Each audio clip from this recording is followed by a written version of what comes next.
Hello students, school maths 24 में आपका स्वागत है। लास्ट क्लास में हमने क्लास 10th का टॉपिक अर्थमेटिक प्रोग्रेशन स्टार्ट किया था, जिसमें हमने फर्स्ट टर्म डिफरेंस क्या होता है, एन क्या होता है, इस टाइप से अर्थमेटिक प्रोग्रेशन की डेफिनेशंस वगैरह हमने देखी थी कि अर्थमेटिक प्रोग्रेशन क्या चीज़ होती है और इसका फॉर्म क्या होता है। अब नेक्स्ट हम बात करते हैं nth term, general term of an arithmetic progression. Arithmetic progression को हम एपी से भी डिनोट कर सकते हैं, इसको शॉर्ट में हम एपी कह सकते हैं। nth टर्म अर्थमेटिक प्रोग्रेशन की क्या होगी, इसका फॉर्मूला क्या होता है, इससे जुड़े सवाल कैसे होते हैं, हम इसको सॉल्व कैसे करते हैं, इसको हम आज की क्लास में हम सीखेंगे। तो एक एग्जांपल के लिए बेसिक सैलरी ऑफ एम्प्लॉय, जैसे कि मान लेते हैं अपन 1000 रुपीज़ है मंथली सैलरी पर ईयर, उसकी 300 रुपीज़ इंक्रीज़ होती है। तो फर्स्ट ईयर की तो सैलरी 10,300 इंक्रीज़ हुआ तो 10,300 हो गई। फिर थर्ड ईयर में फिर 300 इंक्रीज़ हो गई, तो टोटल कितना इंक्रीज़ हो गया 600। तो 10,000 प्लस 300 अब 300 प्लस 300 को क्या लिख सकते हैं, 2 मल्टी 300। तो इसको थर्ड ईयर की सैलरी 10,000 प्लस 2 को क्या लिख सकते हैं, 3 माइनस 1 मल्टीप्लाई 300, तो ये आएगा 10,600 रुपीज़। वैसे ही 300 इंक्रीज हो रही है, ठीक है। तो let AP in terms is in the form A1 A2 A3 AN and A1 is equal to first term and common difference is D then. तो जो एपी का जो फॉर्म होता है वो इससे अपन समझ सकते हैं कि क्या फॉर्म होता है। ए सेकेंड टर्म इसका होगा A plus D, third term होगा A प्लस 2D, और थर्ड टर्म होगा A plus 2D, fourth term होगा A प्लस 3D। उसी की तरह एन टर्म क्या होगा अपना, तो ये होगा A plus n minus 1D। तो हम पिछले क्लास अभी जो एग्जाम्पल हमने जो पढ़ा है उसको समझने की कोशिश की है, उसमें अगर हम देखें तो उसकी 30 ईयर बाद उसकी सैलरी कितनी होगी, तो अपन उस क्वेश्चन को अपन इस फॉर्मूले के माध्यम से सॉल्व कर सकते हैं। तो एन टर्म का फॉर्मूला होगा AN is equal to A plus n minus 1 into D, ठीक है। अगर लास्ट टर्म गिवन होगा तो फॉर्मूला ये अप्लाई करेंगे, last term plus n minus 1 multi minus D, तो ये हो जाएगा L minus n minus 1 into D. अब एग्जाम्पल 4, लास्ट क्लास में हमने कुछ एग्जाम्पल सॉल्व किए थे, उससे जुड़े क्वेश्चन 5.1 मैंने आपको करने के लिए कहा था। उम्मीद है कि आपको वो समझ में आ गया होगा और आप करने किया होगा। अब example 4, find the 13th and nth term of an AP 10, 7, 4। तो सबसे पहले एपी अपन को गिवन है 10, 7, 4, इसका ए क्या होगा 10, डी कितना होगा, तो सेकेंड टर्म में से फर्स्ट टर्म का अपन माइनस कर देते, हमने लास्ट क्लास में पढ़ा था। तो 7 माइनस 10 कितना हो जाएगा -3। अब हमको 13 टर्म निकालनी, 13 टर्म यानी ये एन है, जो एन अपन लेंगे वो 30 लेंगे। तो ए n is equal to A plus n minus 1 into d, ये फॉर्मूला हमको याद रखना पड़ेगा, आपको याद कर लेना इसको अच्छे से। ए एन की वैल्यू 30, ए की वैल्यू 10 प्लस एन की वैल्यू क्या 30 टर्म निकालनी, तो 30 माइनस 1 मल्टी माइनस का 3 जो कि डी है, इसको सॉल्व करेंगे तो अपने पास आंसर आएगा -77। अब एन टर्म बोला है, तो एन टर्म बोला है तो एन की जगह कुछ नहीं लिखेंगे, एन की जगह एन ही लिखेंगे, ठीक है। तो n equals to a 10 plus n minus 1 multi -3, इसको सॉल्व आउट करेंगे तो 13 माइनस 3n आपके पास आंसर आ जाएगा। नेक्स्ट है example 5, which term of an A P is 3, 5, 3, 15, 27, 39 is 639। जो एपी दे रखी है उसकी कौन सी टर्म 639 है, यह अपन को पता लगाना है। तो अपन को क्या फाइंड करना है, एन फाइंड करना है। तो फॉर्मूला अपन को पता है, इसमें ए क्या है, ए है 3, डी कितना है, डी हो जाएगा अपने पास 15 माइनस 3 12, nth टर्म 6 यानी ए एन, nth टर्म यानी ए एन है अपने पास 639। तो ए एन का फॉर्मूला अप्लाई किया, n equals to A plus n minus 1 into D, तो 639 is equal to 3 plus n minus 1 multi D, इसको एन की वैल्यू अपन फाइंड करेंगे तो 54 अपने पास आंसर आ जाएगा। अब एग्जाम्पल 6 है, find the number of terms in A P 7, 13, 19, 205।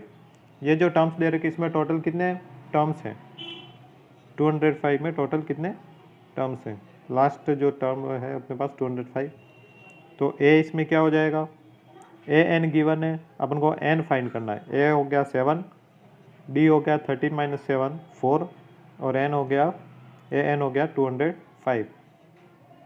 तो n is equal to A plus n minus 1 into D, 205 is equal to 7 plus n minus 1 into D. तो 205 is equal to 7 plus 6 n minus 6, 204 is equal to 6n, n equals to 204 divided by 6 is equal to 34 अपने पास answer आ जाएगा। अब example 7 बहुत ही important question है, ये board exam में पूछा जाता है, तो इसको आप ध्यान से समझिए। जैसे कि if third terms of AP is 12 and 15 term है 106, देन फाइंड 29 टर्म। अब एन का फॉर्मूला अपन को पता है, a plus n minus 1 into d होता है।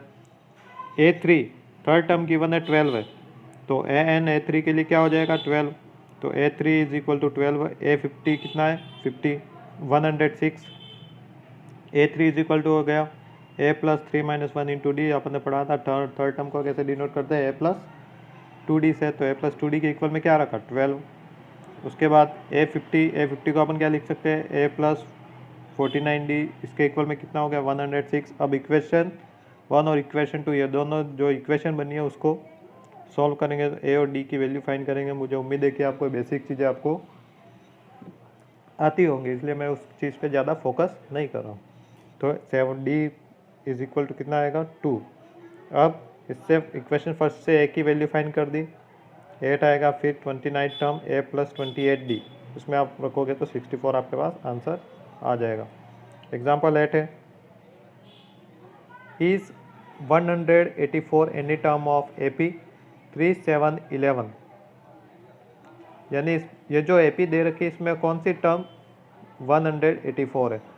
ठीक है, अगर ये परफेक्ट नंबर कोई आया तब तो ये टर्म होगी, अगर नहीं आया तो ये कोई टर्म नहीं होगी। तो n कितना है 184, n फाइंड करना पड़ेगा, n is equal to A plus n minus 1 into D. n find करेंगे तो ये फ्रैक्शन में आएगा, इसलिए इसकी कोई भी टर्म 184 नहीं है। अब नेक्स्ट एग्जांपल 9 है, ये भी काफ़ी इंपॉर्टेंट क्वेश्चन है, इसको भी ध्यान से समझना आप। How many 2 digit numbers are divisible by 7, कितने 2 डिजिट नंबर है जो 7 से विजिबल है, डिविजिबल है। तो 2 डिजिट का सबसे बड़ा नंबर कौन सा होता है 99, सबसे छोटा नंबर क्या होता है 10। तो सबसे बड़ा नंबर 99 में 7 से डिवाइड होता है, नहीं होता है। 98 में होता है, तो अपने पास लास्ट टर्म क्या हो गया 98। अब 2 डिजिट में 2 डिजिट वाला कौन सा नंबर 7 से डिवाइड होगा, स्मॉलेस्ट नंबर ऐसा कौन सा है, तो 14, उसके बाद 21, 28, और लास्ट टर्म क्या होगी 98। तो ये अपन ने AP फाइंड की, तो इससे इसमें ए क्या है 14, डी कितना है 98, nth टर्म निकालनी है, तो n equals to A plus n minus 1 into D. इसमें n की वैल्यू फाइंड करेंगे तो 13 आ जाएगी, तो इससे 13 डिजिट है, 2 डिजिट नंबर है ऐसे जो 7 से डिवाइड है। अब फाइंड द 20 टर्म, एग्जाम्पल 10 है, find the 20 term of AP 3, 8, 13, 253 from the last. अब अपन ने अभी तक जो क्वेश्चन करा उसमें फर्स्ट से अपन फाइंड करा था, अब लास्ट से कौन सा टर्म होगा वो अपन को फाइंड करना है। तो L कितना हो गया 253, फर्स्ट टर्म हो गई 3, D कितना हो गया 5, सो 220 टर्म कौन सी हो गई L minus n minus 1 into D. L minus n कितना हो गया 20 माइनस 1, और D कितना हो गया 5, तो ये हो जाएगा 158। अब नेक्स्ट क्वेश्चन एग्जाम्पल 11। एग्जाम्पल 11 है, how many multiples of 4 between 10 and 250। तो क्लियरली फर्स्ट 10 और 250 में ऐसे कितने डिजिट हैं जो 4 से डिविजिबल है या 4 से मल्टीपल है। तो फर्स्ट 2 डिजिट मल्टीपल्स 10 और 250 के बीच में कौन कौन से हो गए 12, और 250 में 4 से डिवाइड होता है, नहीं होता है। 249 नंबर लेंगे, उसमें 4 से डिवाइड करके देखेंगे तो उसमें भी नहीं होता। 248 इसमें 4 से डिवाइड होता है, तो ये लास्ट टर्म हो गए अपने पास। n equals to A plus n minus 1 into D में n 248 है, a 12 है, n की वैल्यू फाइंड करनी है तो n की वैल्यू आएगी 60। ठीक है, तो ये हमने आज कुछ एग्जाम्पल सॉल्व किए, उम्मीद है आपको समझ में आए होंगे। इसमें से कुछ ये एग्जाम्पल 11 और ऊपर एग्जाम्पल 9 ये आपके लिए काफ़ी इंपॉर्टेंट है, इसका आप अच्छे से कर लेना। इसमें जो भी नहीं आया आप कमेंट बॉक्स में पूछ सकते हैं। आज के लिए इतना ही, नेक्स्ट क्लास में आपके टॉपिक पूरा हो जाएगा। धन्यवाद। वीडियो को अधिक से अधिक शेयर कीजिए, लाइक कीजिए, अपने दोस्तों को भी बताइए। धन्यवाद।